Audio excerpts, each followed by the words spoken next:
But याया आप भी बहुत एक्सपेक्ट करते हैं जब भी यंगस्टर्स आते हैं, हम इनको उठाते भी हैं और उनको क्रिटिसाइज़ भी करते हैं, इनकी हैंडलिंग कितनी अहमियत है, क्या अहमियत है? दानिश, पहले तो मैं आपकी बात से डिसएग्री करूंगा कि मैं बहुत ज़्यादा इनसे उम्मीद करता हूं, बिल्कुल नहीं करता मैं उम्मीद। और उसकी बुनियादी वजह है कि हमारी रात की ट्रांसमिशन होती है, हारना बना है। अब्दुल रज़ाक साहब, आई डोंट नो कि मरियम नफीस को हराना चाहते हैं या कीमती मोबाइल जीतना चाहते हैं, तो यही जवाब दे सकते हैं। लेकिन उन्होंने 2 बातें कही हैं गुज़िश्ता कुछ दिनों में, और वो बात मैं आगे लेकर उसको कंटिन्यू करना चाहूँगा। एक बाबर आजम के बारे में इन्होंने कहा कि नो डाउट बेहतरीन प्लेयर हैं, वर्ल्ड रैंकिंग में टॉप पर है, लेकिन अब उनको एग्जीक्यूशन करने की ज़रूरत है, अपने खेल को तब्दील करने की ज़रूरत है, out of the box thinking करने की ज़रूरत है। साथ साथ इन्होंने ये भी कहा कि भाई आप लोग इतने आसमान पर ना बिठाएं, चांद पर ना लेकर जाएं, ये जो प्लेयर आए हैं इनको थोड़ा सा मौका दें। एक दिन में आप ये प्लानिंग नहीं कर लेंगे भाई ये फला का सब्सटीट्यूट होगा, इस तरह हमने बहुत सारे खिलाड़ियों को ज़ाया किया है। लेकिन एक बात मैं यहाँ ऐड करना चाहूँगा, साइम अयूब हो गए, तैयब ताहिर हो गए, या फिर मिर्ज़ा ताहिर बेग हो गए, या एहसान उल्ला हो गए, या जो है वो जो आपके ओसामा मीर हैं जो पाकिस्तान से वनडे इंटरनेशनल या कासिम अकरम है, जितने भी मोहम्मद हारिस भी, सर मोहम्मद हारिस तो है ना इस वक्त।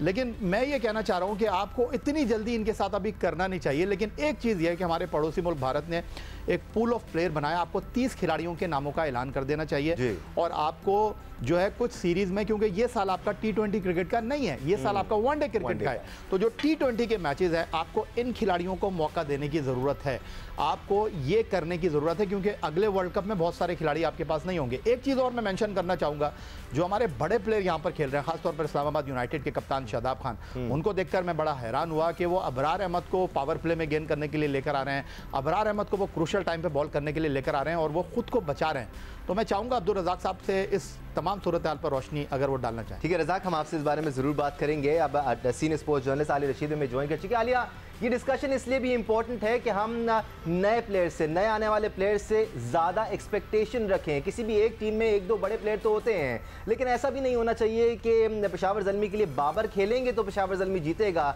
नहीं खेलेंगे तो बाकी कोई जिम्मेदारी नहीं लेगा। तो याया ने तज्जिया किया है और जो सजेशन दी है ना, मैं इस पे बात करना चाहती हूँ। ये बड़ी ज़बरदस्त बात है और हम लोग काफ़ी अर्से से ये पाकिस्तान क्रिकेट बोर्ड को कहते रहे हैं कि आप ये जो पूल है अपना प्लेयर्स का, उसको डिफाइन करें और फिर उनको सामने वो 30 प्लेयर्स को रख के उनके मुताबिक जो उनकी कमजोरियां हैं, जो उनके प्लस पॉइंट्स हैं, उन पर काम किया जाए। और फिर आपको पता हो, क्योंकि देखिए दानिश, हम कई दफ़ा ये चीज़ पहले भी डिस्कस कर चुके हैं कि ये ज़रूरी नहीं है कि वही एक टीम T20 भी खेले जो वनडे खेल रही है और जो वही टीम टेस्ट क्रिकेट भी खेले। तीनों के एक अपने मिजाज हैं, तीनों फॉर्मेट्स के, और उसके मुताबिक जाहिर है T20 में स्ट्राइक रेट बहुत ज़्यादा मैटर करता है।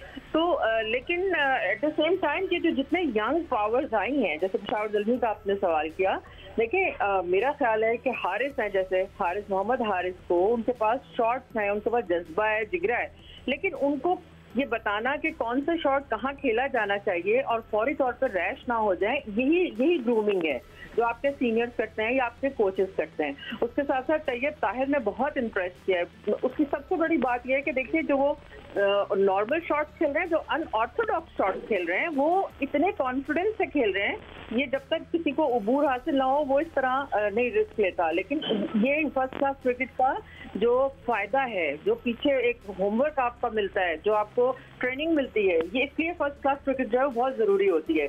तो तैयब ताहिर ने बहुत इम्प्रेस किया है और बाबर आजम तो अपनी जगह जाहिर है बहुत बड़े प्लेयर हैं ही हैं, लेकिन ये जो नौजवान PSL के जरिए हमें मिलते हैं और हाईलाइट होते हैं, इनको पिक करके और फिर इनको आगे के लिए तैयार करना, बेसिकली इस लाइमलाइट का ये फायदा है जिस पर हमें काम करना चाहिए। आज कराची जो है, कराची ने पिछला मैच जीता और हैरानकुन तौर पर जिस तरह उन्होंने तबरेज शम्सी को बिठाया हुआ था, मुझे नहीं समझ आ रही थी कि मार्ज वसीम के जहन में क्या है। आते ही उन्होंने 3 विकेटें भी ले ली और आकिफ जावेद भी उनकी तरफ से अच्छा खेल रहे हैं। जहां हम नौजवानों की बात कर रहे हैं, वहां आकिफ ने भी इम्प्रेस किया। गालिबन मुझे अगर सही याद है तो उन्होंने भी 3 विकेटें ली थी।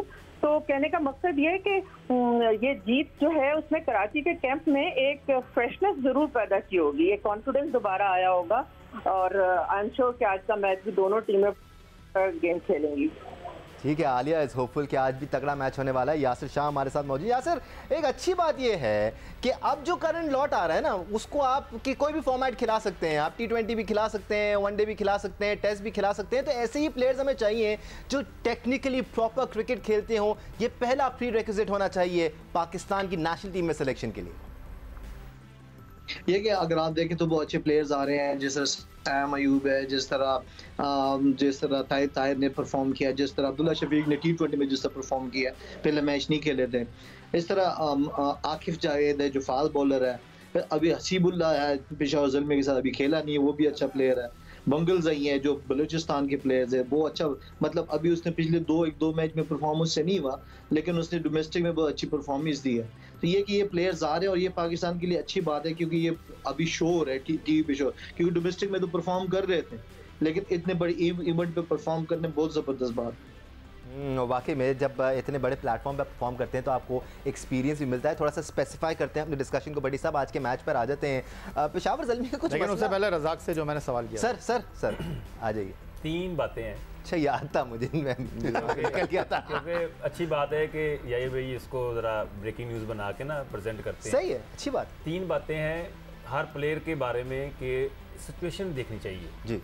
आपने इंटेंट देखनी है कि एक 150 हुआ है तो वह कैसे खेलता है, अगर 200 हुआ है तो वो कैसे खेलता है, अगर पहले बैटिंग है तो उसके माइंड में क्या है, ये इंटेंट देखने की बहुत ज़रूरत है।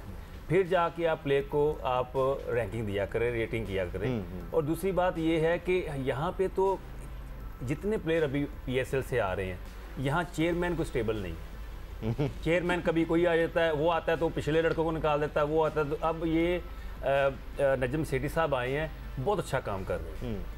पर्सनली मैं आपको पता है कि किसी को पर्सनली किसी को क्रिटिसाइज नहीं करता, ये इतना अच्छा काम कर रहे हैं और प्लेयरों के लिए बड़े हक में है, डोमेस्टिक को अच्छा करने की कोशिश कर रहे हैं। अब इनकी जगह कोई और सोच रहा होगा कि मैं इनकी जगह आऊँ, ये आऊँ, ये चेंजेस कर दूं, बैक कर दूं। सही, हाँ। और दूसरा भट्टी साहब ने जो बात की है कि कोचिज़ का, अब देखें कोचिज़ डोमेस्टिक में लाना है तो आप एक्सपीरियंस प्लेयर लेके आएँ।